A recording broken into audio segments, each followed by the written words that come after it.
Hi, I'm Steve Pottinger. I'm a poet and a writer, and I'm here to talk about my book, 31 Small Acts of Love and Resistance.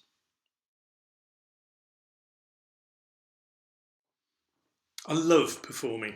Um, a lot of the times when I've written a poem, I'll end up reading it aloud to see how it works in the air, see if there's any bits that sound clunky, maybe edit and change it. But also that sense of sharing when you're up behind the mic at a poetry event or doing it on Zoom or whatever. I thrive on that because while I write for myself, I also very much write for other people, and you want to share it and you want to know whether it works, whether it moves people, whether it makes people, as I said before, laugh or cry or think. So that is very important to me.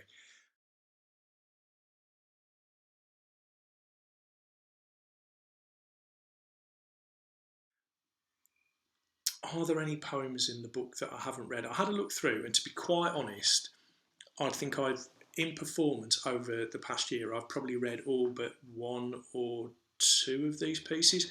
Um, and the ones I don't read are partly, some of them, they work on the page, but it just would not work in performance. This one that I'm going to read, I haven't read because it was just a bit of silliness, really. And I, when I wrote it, I was really um, I was probably having a little bit of a pop at gatekeepers and people who will, in the poetry world, almost argue about how many angels there are on the head of a particular pin. Um, so this it's a well, it's a poem, but as you'll see, it looks like a piece of prose, and it's called "The Barbarian's Response." And then he says to me, without so much as a by your leave, that he'd like a prose poem. A prose poem, if you please. Did you ever hear the like? So I says to him, a prose poem, is it? What's one of those when it's at home? He looks at me, queer like, 'cause no jumped up barbarian from the wastelands, that's myself in this scenario, if you hadn't gathered, has a right to question him. You see, questioning leads to insubordination, and we can't be having that. He raises his eyebrows up to heaven, sighs, tells me a prose poem. Like it's obvious, clear as day, even to an idiot like myself. And that's it.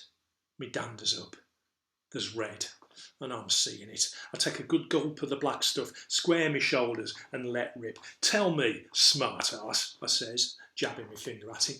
Tell me how your prose poem is any different from a well-crafted flash fiction or a shite one. Tell me why it's not a short story. Tell me that. Does he have an answer? Does he? Bollocks. Just sits there, blank and blinking. And that's how I leave him.